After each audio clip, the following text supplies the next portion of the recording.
თითქმის ნახევარი საუკუნის განმავლობაში სირიამ ვაშინგტონის ყველაზე მძიმე იარლიღი ატარა. ახლა ეს ოფიციალურად აღარ არსებობს. პრეზიდენტმა აჰმად ალ-შარამ აშშ-ის გადაწყვეტილება აღნიშნა, რომ მისი ქვეყანა ტერორიზმის სახელმწიფო სპონსორების სიიდან ამოიღეს და პირადად მადლობა გადაუხადა დონალდ ტრამპს. ეს არის დღევანდელი სირია. დღეს სირია იშორებს მძიმე ტვირთს და წარსულის მტკივნეულ თავს ამოჭრის, რათა განვითარების და აღდგენის გზას დაადგეს. მშენებლობა და აღდგენა. სანქციები გაუქმებულია და შეზღუდვები მოხსნილია. გადაწყვეტილება ძალაში შევიდა 45 დღიანი კონგრესის მიმოხილვის შემდეგ. სახელმწიფო მდივანმა მარკო რუბიომ განაცხადა, რომ ეს აღიარებს პოზიტიურ ქმედებებს და ასადის მთავრობის შემდგომ ვალდებულებებს სრულად დააშოროს სირიას საერთაშორისო ტერორიზმს. ეს სტატუსი ზღუდავდა აშშ-ს, დახმარებას, თავდაცვით ექსპორტს და ფინანსურ ტრანზაქციებს და რჩებოდა ერთ-ერთ ყველაზე დიდ შემაფერხებელ ფაქტორად ბანკებისა და უცხოური კომპანიებისთვის, რომლებიც სირიაში ბიზნესის დაწყებას განიხილავდნენ. ვიმედოვნებთ, რომ ამ ბოლო ბარიერის მოხსნა გზას გახსნის, ეკონომიკურ მდგომარეობას გააუმჯობესებს და სირიას გლობალურ ფინანსურ და ეკონომიკურ სისტემასთან კვლავ დააკავშირებს. ეს ასევე დაეხმარება სირიაში ინვესტიციების ზრდას. მაგრამ ვაშინგტონის მიერ სირიის ახალი ხელმძღვანელობის მხარდაჭერა კვლავ სადაო საკითხია. ალ-შარა, რომელიც სირიაში ალ-ქაიდას ნუსრას ფრონტის ხელმძღვანელობის წლებში, აბუ მუჰამად ალ-ჯულანის სახელით იყო ცნობილი, ერთ დროს 10 მილიონი დოლარის ამერიკული ჯილდო ჰქონდა დაწესებული მის თავზე. ვაშინგტონმა ეს ჯილდო მხოლოდ მას შემდეგ გააუქმა, რაც მან ბაშარ ალ-ასადი დაამხო ელვისებული შეტევით 2024 წლის დეკემბერში. და მისი მმართველობის პერიოდში სირიის უმცირესობების მიმართ შეშფოთება კიდევ უფრო გაღრმავდა. 1500 ალავიტი დაიღუპა სექტანტური ხოცვა-ჟლეტების დროს 2025 წლის მარტში. რომელშიც მონაწილეობდნენ ახალი მთავრობის დაქვემდებარებაში მყოფი ძალები. რამდენიმე თვის შემდეგ სუეიდაში 1700 ადამიანი, რომელთა უმეტესობა დრუზი, შვიდობიანი მოქალაქე იყო მოკლეს. ისრაელი არაერთხელ აფრთხილებდა, არ მოეხდინათ ალ-შარას მთავრობის ლეგიტიმაცია. საგარეო საქმეთა მინისტრმა გიდეონ საადმა ადრე განაცხადა, რომ სირიის ახალი მმართველები ჯიჰადისტები იყვნენ და ჯიჰადისტებად რჩებიან, თუნდაც მათგან ზოგიერთმა კოსტუმი ჩაიცვა.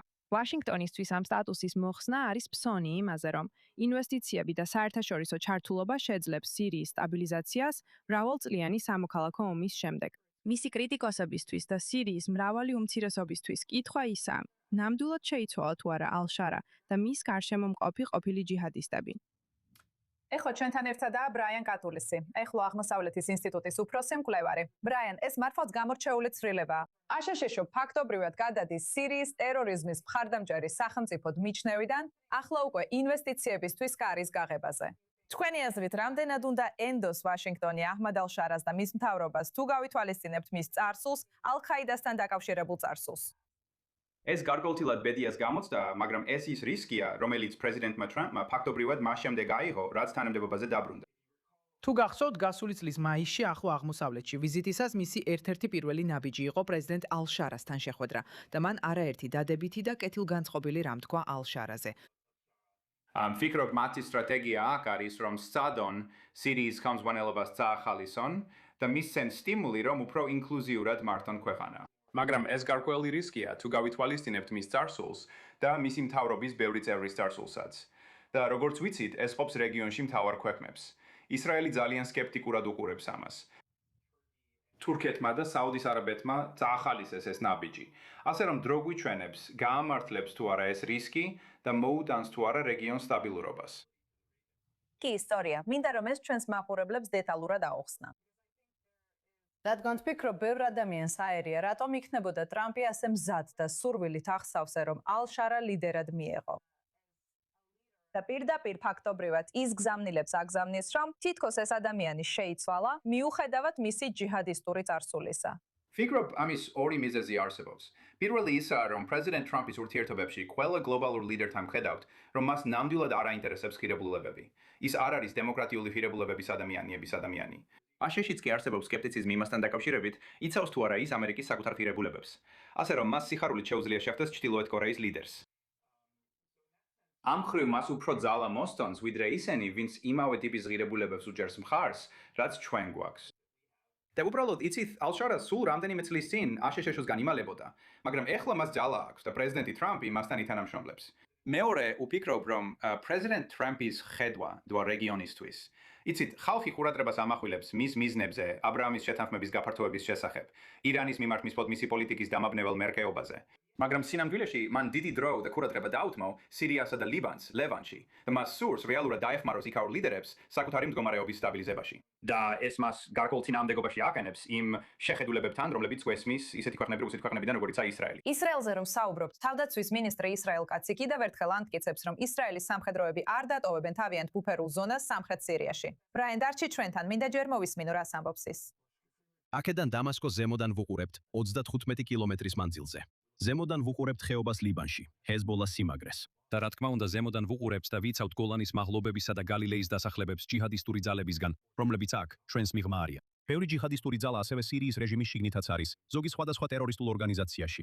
ყველა მიმართულებიდან მათი მიზანია ისრაელის სახელმწიფოსა და აქ მყოფ ისრაელის თავდაცვის ძალებზე თავდასხმა, რომლებიც აქ არიან, აქ დარჩებიან და აქედან არ წავლენ, რაც უზრუნველყოფს, რომ ეს ყველაფერი აღარასოდეს განმეორდება. ეს არის მთავარი გაკვეთილი 7 ოქტომბრის. სირია ფაქტობრივად გმობს ისრაელის თავდაცვის მინისტრის ეგრეთ წოდებულ უკანონო შესვლას ქვეყნის სამხრეთში, სადაც ვიხილეთ, რომ მან ეს განცხადებები გააკეთა. ბრაიან, მინდა ცოტა ვისაუბრო შენთან ისრაელზე და იმაზე, როგორ ფიქრობ, რა გავლენა ექნება ისრაელზე შეერთებული შტატების გადაწყვეტილებას, რომელიც სირიისთვის ტერორისტული სახელმწიფო სტატუსის თავისი სიიდან მოხსნას გულისხმობს. როგორც აღნიშნე, ეს შეერთებული შტატებისთვის გარკვეული რისკია, მაგრამ რეალური საფრთხე ისეთ ქვეყნებს ექნებათ, როგორიცაა ისრაელი, რომლებსაც ამ ყველაფერთან ერთად საკუთარ რეგიონში ცხოვრება მოუწევთ. და გულწრფელად რო ვთქვა, იცი, ისრაელის ამჟამინდელი მთავრობა მეტნაკლებად იგივე მთავრობაა, რომელმაც ვერ შეძლო საკუთარი მოქალაქეების დაცვა 7 ოქტომბერს, თითქმის 3 წლის წინ. და ვფიქრობ, მან მართლაც დიდი ძალისხმევა გასწია იმისთვის, რომ დაემარცხებინა ისრაელის მტრები ლიბანში, თეირანში, ირანში და სირიაში. მაგრამ ამავე დროს, ვფიქრობ, მან გაატარა დარტყმების პოლიტიკა სტრატეგიის გარეშე. ჩემთვის გაუგებარია რა არის ამჟამინდელი ისრაელის მთავრობის საბოლოო მიზანი. და მართლაც საინტერესოა, რომ სირიის საკითხში სულ მცირე აშკარად არსებობს უთანხმოება დონალდ ტრამპის ადმინისტრაციის, ამერიკასა და ნეთანიაჰუს მთავრობის ისრაელს შორის. ვფიქრობ, ეს სწორედ ამის გამო. ისრაელიდან წამოსული ხედვის შესახებ ამჟამად. იცი, ვფიქრობ, ბოლო კითხვა, რომელიც მინდა დაგისვა, ეხება იმას, რომ ისრაელი უარს ამბობს სირიის საზღვრიდან, ამ ბუფერული ზონიდან გასვლაზე. ჩვენ ვიცით, რომ ვაშინგტონი ცდილობს ისრაელსა და სირიას შორის რაიმე სახის სამშვიდობო შეთანხმებაზე თანხმობას, ასე უწოდებდი ამას. მაგრამ ფიქრობ, რომ სირიასთან უფრო ფართო უსაფრთხოების შეთანხმების დამყარების მცდელობა საბოლოოდ შეუძლებლად ჩაითვლება, თუ ისრაელი არ იქნება მზად ამ ტერიტორიიდან გასასვლელად. აბსოლუტურად. ვგულისხმობ იმას, რომ ნებისმიერი მთავრობის მთავარი პასუხისმგებლობაა საკუთარი მოქალაქეების დაცვა. და კიდევ ერთხელ 7 ოქტომბრის მოგონებები და ღაზადან შემოჭრა ბევრი ისრაელის მოქალაქეს მტკიცედ ახსოვს. ამიტომ თუ ნდობა და რწმენა არ ჩამოყალიბდა ორ მხარეს შორის, ისრაელსა და სირიას შორის, ეს არის პრობლემა, პრეზიდენტ დონალდ ტრამპის მერყევი, შოუსებური დიპლომატიის. ხშირად ეს არ ქმნის ნდობასა და რწმენას მხარეებს შორის. ამიტომაც ვერ აგვარებს ის რუსეთ-უკრაინის ომს ან ირანის საკითხზე არასტაბილურად იქცევა. ამიტომ მესმის, რატომაც სურს ისრაელს შეინარჩუნოს გარკვეული ბუფერული ზონა თავისი მოქალაქეების დასაცავად იმ გაურკვევლობის გამო, რასაც რეგიონში ხედავს, მაგრამ ასევე იმ გაურკვევლობის გამოც, რაც აშშ-ის დღევანდელი პოლიტიკიდან მოდის. კარგი, ბრაიან, დიდი მადლობა, რომ შემოგვიერთდი. ეხლა გადავდივართ ჩვენს შემდეგ თემაზე, აზერბაიჯანზე. შეიძლება თუ არა, რომ აზერბაიჯანი იყოს ის მოულოდნელი მოთამაშე, რომელიც ისრაელსა და თურქეთს სირიაში პირდაპირ დაპირისპირებისგან იცავს. როდესაც თურქეთის სამხედრო ყოფნის გაფართოებასთან დაკავშირებით დაძაბულობა იზრდება, აზერბაიჯანი ცდილობს შუამავლობას ამ ორ ქვეყანას შორის და ცდილობს, რომ მათი ძალები კონფლიქტში არ შევიდნენ. ისრაელის წყაროების თქმით, აზერბაიჯანის პრეზიდენტმა ილხამ ალიევმა გასულ წელს ისრაელსა და თურქეთს შორის პირდაპირ დიალოგის დამყარებაში დახმარება გაუწია. მათ შორის შექმნა მექანიზმი, რომელიც სამხედრო შეცდომების თავიდან აცილებას ისახავდა მიზნად. ეხლა ჩვენთან ერთად ამ საკითხის გასაშიფრად შემოგვიერთდა ჩვენი კორესპონდენტი ბალერ სლადენი. ბალერ, აზერბაიჯანი საკმაოდ უჩვეულო შუამავლის როლს იკავებს. როგორ ფიქრობთ, რატომ არის ბაქო ასე დაინტერესებული, რომ ისრაელსა და თურქეთს შორის დაპირისპირება არ მოხდეს და რამდენად ეფექტურად მუშაობს ეს არაოფიციალური არხი? რა თქმა უნდა, მათ აქ ბევრი ინტერესი აქვს. პირველ რიგში, იმიტომ რომ ისინი ერთ-ერთი ყველაზე დიდი მყიდველები არიან ისრაელის იარაღის, განსაკუთრებით ნაგორნო-ყარაბახის ომის დროს. და რა თქმა უნდა, ისინი ისრაელი აელისთვის ნავთობის მომწოდებლები არიან. ეს ნავთობი სწორედ თურქეთის გავლით გადის, რომელიც ამ შემთხვევაში მეორე მოთამაშეა. მეორე მხარე აქ არის თურქეთი, რომელიც აზერბაიჯანთან ძალიან ახლო ურთიერთობაშია, როგორც სამხედრო, ასევე ეთნიკური თვალსაზრისით, რადგან აზერბაიჯანელები უპირველეს ყოვლისა თურქები არიან. და სწორედ ამიტომ აზერბაიჯანისთვის ძალიან მნიშვნელოვანია, რომ ამ ორ ერს შორის არ მოხდეს კონფლიქტი, რადგან მათ მოუწევთ რომელიმე მხარის არჩევა. თუ სირიაში მიმდინარე მოვლენები კიდევ უფრო გამწვავდება, თუ ამას უკვე კონფლიქტს უწოდებთ. ასევე აზერბაიჯანს სურს, რომ გახდეს უფრო მნიშვნელოვანი მოთამაშე ცენტრალური აზიის რეგიონში. ჩვენ საუბრობთ ერზე, რომელმაც სულ ახლახან წამოიწყო ახალი პროექტი ზანგეზურის კორიდორის სახით, რომელსაც აშშ უჭერს მხარს. და რა თქმა უნდა, მათ სურთ, რომ ზოგადად რეგიონში მთავარი როლი ითამაშონ. ეხლა რაც შეეხება მთელი ამ კურსის ეფექტიანობას, რომელსაც როგორც ხედავთ, ბაქო მიყვება, ჯერ უნდა განმარტოთ, რომ ეს ხდება აშშ-თან ერთად. აშშ-ის ხაზის პარალელურადაც. მაგრამ კიდევ ერთი უპირატესობა აქვს ილჰამ ალიევს აშშ-ს მიმართულებასთან შედარებით, რაც ის არის, რომ ის არ არის დონბარაკი, ადამიანი, რომელსაც ისრაელის მხარე არ ენდობა, ყოველ შემთხვევაში, რასაც საჯაროდ ხედავთ დონბარაკისგან, რასთანაც ისრაელი აბსოლუტურად ვერ თანხდება.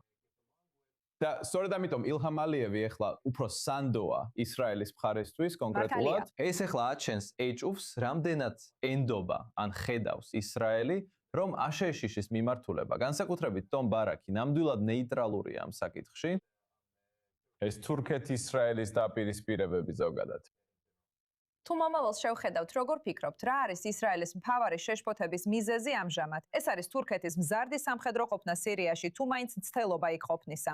ან იქნება ისიც, რომ ამ ორ ქვეყანას შორის არასწორმა გათვლამ შეიძლება გაცილებით სერიოზულ შედეგებამდე მიიყვანოს სიტუაცია. არის ამაში ტაქტიკური ასპექტიც, რაც რა თქმა უნდა ყველაზე მეტად აშინებს ყველას, იმიტომ რომ თუ რამე მოხდება, როცა ისრაელის თვითმფრინავს სირიის თავზე ვხედავთ, და შემდეგ თურქეთის სამხედროები ფიქრობენ, რომ ეს თვითმფრინავი სინამდვილეში თურქეთის ტერიტორიას უახლოვდება და მას ჩამოაგდებენ, ეს ნამდვილად ისეთი სიტუაცია, საიდანაც დეესკალაცია შეუძლებელია. და რა თქმა უნდა, მთელი ის დაპირისპირება, რაც შეიძლება მოხდეს, თუ ისრაელი სირიაში თურქეთის ობიექტს თავს დაესხმება, ესეც ძალიან რთული სამართავია. ეხლა ეს მისი ტაქტიკური მხარეა, მაგრამ არსებობს სტრატეგიურიც, რაც ისრაელის მომავლის ხედვას ეხება.